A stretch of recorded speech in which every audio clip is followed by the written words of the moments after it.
Welcome back, folks, to World of Warships Legends. I'm Soopa-Dave, and today's build and play guide is on the Hampshire. If you guys are watching this the week that this comes out, you will see that currently it is on sale for the balloons on 40% off for the next week. So, this is a British heavy cruiser. And let's get into the build. This is an absolute DPM monster, by the way. For your commander, you want to use whatever commander you use on the AP only light cruiser line is basically what you're going to use. Now, difference being, I use refill station because it doesn't have a smoke. I generally, if something doesn't have smoke, I'm not normally taking refill station unless it's really good consumables. That being said, we're using Azure Lane Cheshire. Now, there is a million different commanders that'll work, yeah, including Fraser or anything that you use on the British light cruisers. All right. I personally like Cheshire out of all of them for my heavy cruisers and or for my AP only cruisers. Now, Andrew Lip, Von Essen, uh, Andrew Lip, not as critical on Hampshire.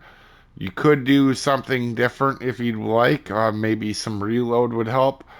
Not that it needs it. This thing is an absolute monster. But a critical one to have on for an inspiration is Von Essen. Helps your angle of your ship's shells. And if you don't think this helps, watch the match you guys are gonna see here today.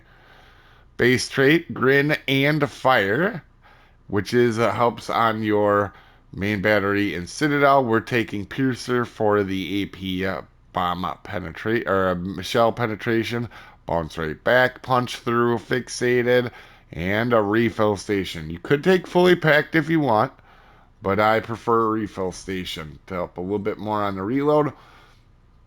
And for your consumables, aiming systems mod 1, steering gears mod 2 because it's kind of prop mod, and concealment as always in the third slot. Now the last slot here you can 100% take the main battery mod, and if you want you can upgrade it, guys. If you don't know how to do that, I will show you right here. You just take a normal one. On the bottom you can see upgrade, and that's how you would go about doing that. We're gonna put this one back on now. So let's go ahead, take a look at the stats. Survivability, 37,000 hit points. Just that seems like an okay number until you get hit in the Citadel. It's not a very good number. Just think of this as you have two Citadels, two Citadels to give up, and then you're done. All right. One thing I learned very quickly in this ship, and I love this ship, guys, by the way. So if you guys are wondering, I absolutely love it. Now, am I biased towards AP only cruisers? Yeah, I am. I like this Voyager. Obviously, I absolutely do well and love them AP only cruisers. I don't know why. They fit well with me just like super cruisers. All right. That being said, your main guns, and these things are freaking fun, guys. You have 10 8-inch 203s, and you could, if you wanted to build into range, but you don't need to because you can just get close to somebody, wreck them, they don't even know you're there, and you're gone. If you're doing it right. Reload time is in 8.7 seconds, 180 turn time. While slow, I guess, for a cruiser, for a British cruiser, pretty quick actually. Or British turrets, I will take 20 seconds on a 180 turn time for British stuff. Right? We're lucky it's not 5 minutes. Maximum AP shell damage 5,000. And a small assortment of secondaries there. Torpedoes, you do have a set of 4 on each side. Not really got to use these a whole lot, but I forget it has them. But you definitely should be throwing them out there when they can. AA defense, it's not ideal. Almost all of it's within 2.5 kilometers, so it's really not doing much until the planes have already dropped off. Maneuverability, 30 knots, so not very quick. Turning circles, eh. And the rudder's, eh. Right? So not great. Concealment, though, 10-1, it's not bad.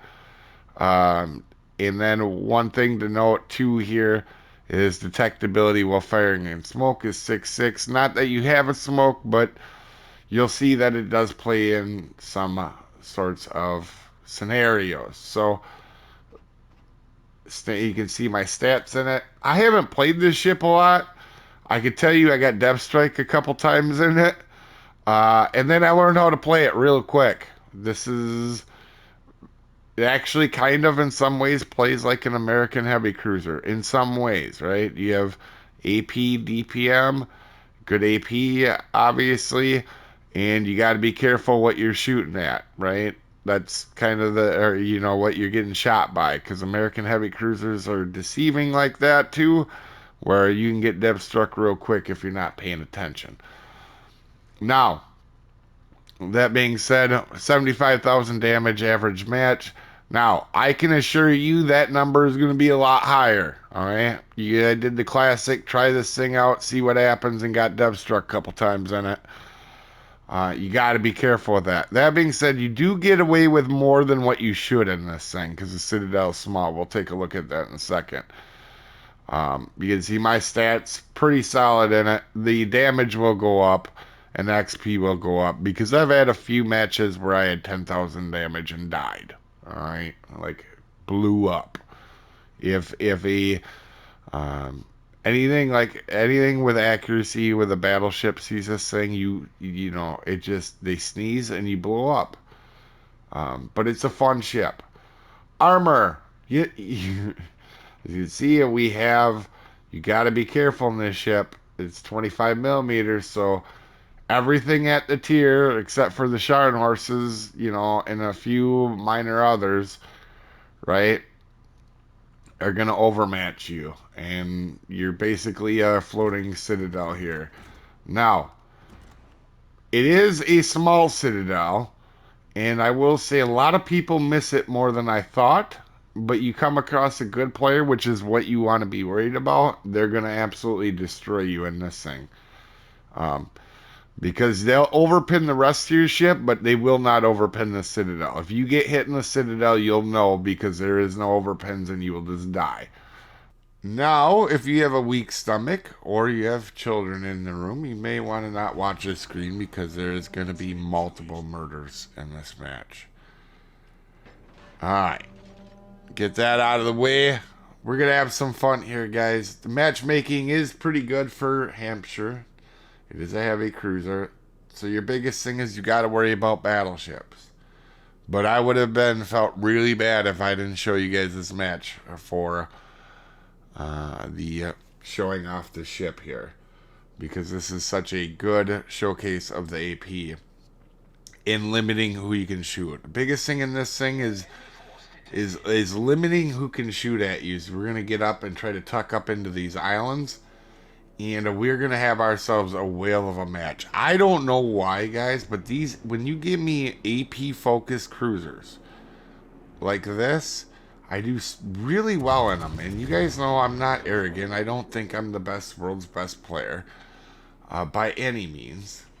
But you're going to see we're going to have ourselves a very good match in this. Now, I don't think this is going to be the world record, but it's probably pretty close if it isn't. So we're going to go check that out. So right now, not really limiting who I can have shoot me, right? The whole right side of the map can get to me. You see, I'm watching it. You got to pay attention. Like, that's Vladdy. Vladdy, he sneezes on me, I'm dead. Right? So I got to be careful. That being said, we get the destroyer is spotted. We're going to go take a shot at him quick. And we're going to throw some torps into... Now, obviously, he's going to be using a sonar, but he's going to see him coming. But because he's broadside to us, he might not have the ability to shoot or get out of the way in time, right? But like I said, for some reason, I do really well on AP-focused heavy cruisers. I don't know why. Like this and Voyager. I know a lot of people like this ship. Some people don't like Voyager. That's another one that I do insanely well in as well. We notice the smoke cloud off to our right. We have our sonar running, and we're going to go ahead and actually pop Amalfi here. We're going to wait till he's broadside, and then we're going to start to chunk him a little bit. We only get one of our shells to hit right there, and we're going to go ahead and get our kind of look at what he's doing here. He's slowing down, and we're going to hit him again. We're getting a little bit unlucky. Amalfi should have probably been done very quickly here, but you know, we do get another Citadel. So we're going to go ahead back up because we're, you know, there's a destroyer in front of us, Harlem's in front of us. We got to start to be careful. Alright, like, we got to limit who can shoot you. That's like a big thing. So right now we're going to go ahead and focus on Harlem. Schonberg is actually spotted, so we're going to go ahead and take some shots at him and do our best. He's actually going to go forward. I should have known that. But with Harlem focusing on our cruiser, I feel like we can get away with taking a turn here and trying to get as much on this destroyer here. My bloodlust for killing destroyers has no limits, and this is what I mean. This is what I get in trouble with. And as now Harlem is focused on me, we're going to have to be careful. And you can see we're starting to take a little bit of damage, right? So we're going to go ahead and try to get back into some nice cover and throw some more torps out just in case Amalfi actually takes a right turn there. But we're going to go ahead and shoot. And you're going to see these Von Essen's perk. You can see I just landed and got 4 full pins right there on a completely angled Amalfi, right? So you can see the difference there on that. Torps run out. Prince Eugen decides to come back for a little bit more, and we are going to make him not feel good here in a second. We've had a little bit of a slow start, but the next 3 minutes, remember we had 50,000 damage, are going to be pretty action-packed here. And we're going to go ahead and get some damage, and this thing will absolutely wreck people before they get an opportunity to even know you're here. Case in point, right? Azuma. The next 4 ships I shoot at, guys, remember, no kills, right? The next 4 ships I shoot at here, guys, watch how quickly they just end up dying without being a battleship. Azuma here, pretty nice armor on an Azuma, right? Yep, not good enough armor when you're broadside and you got a Hampshire shooting at you. As we're going to go ahead and just start chunking him. As we now have 9 Citadels. And there's 10 and 11. And by the time he wouldn't even been able to turn his guns by this point. Now, this point, we would have even had a really higher XP score game if I had decided to just stay here and take this cap. But again, Harlem has figured out I'm a problem, and he is shooting me instead of the battleship. I totally get it. It's probably a smart move on his part. We're going to go ahead and take a big chunk out of him what we can. And we're going to go ahead and leave him be for the moment. We're going to go ahead and push up. Now, I probably could have gotten even more XP had I held and got the solo cap here when we had the opportunity. But I felt a chance to go ahead and absolutely catch these guys off guard. There's Amalfi. We're going to go ahead and take a shot at him. And why don't we just maybe pick up another Citadel as we get our high caliber at 120. And just because, you know, we got rid of Amalfi, Prince Eugen obviously thinks sailing broadside is definitely going to work here. These poor guys can't angle to nobody else, as we're going to go ahead and take down Prince Eugen with another Citadel. Amano has seen both his teammates die, decides this is definitely the way to go as we get our Confederate, and by the time he can even get his guns turned at us, he is gone as well. Right? Oh, look, aircraft detected. We have 15 citadels. I told you guys this was going to be a pretty action-packed couple of minutes. We're going to go ahead and dodge his torpedoes. And we're going to have some pretty poor aim from me here at the beginning, because this could have been much better. I actually didn't realize he was moving right away. And now you're going to see the DPM come in here, because we could have had even more citadels, right? There's number 18. And you're gonna see we are just chunking Chekhovs. And to be honest, Chekhov, I gotta look at the armor scheme again on it, because I always miss the Citadel of Chekhovs. But as you can see, we get our 19th Citadel, our Kraken, as we do get lucky enough to finish them off. And we're going to speed this up because the destroyer does try to run from us here a little bit. We don't get this A or this B cap. So if we had gotten that solo cap, remember an extra solo cap would have been really nice. So missed opportunity of getting that solo cap there, but in the moment felt like we could help our team better. And we're going to go ahead and try to focus this thing down. Now, that was a pretty action-packed couple minutes there. And we're going to go ahead and try to hunt down this destroyer. I have an idea where he is. To this guy's credit, instead of wasting any more time of ours, he was trying to win, which I could understand against 3 cruisers. And he does give himself up once he does realize it, so to his credit. But he's lucky he doesn't have a Citadel, else I probably would have got a Citadel on him as well, too.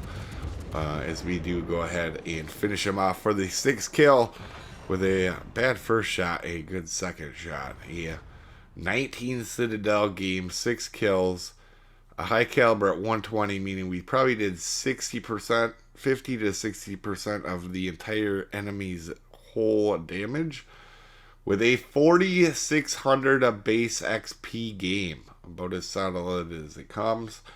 Now, that being said, guys, the one thing I wasn't able to showcase much in this match was shooting battleships. And you want to shoot the superstructure when they're angled, and when you get them broadside, the side plating, and if you're close enough, you can citadel them at waterline if they are broadside to you. So keep that in mind. Anyway, you guys have a super wonderful day, and I will see you folks next time. Have a good one, folks.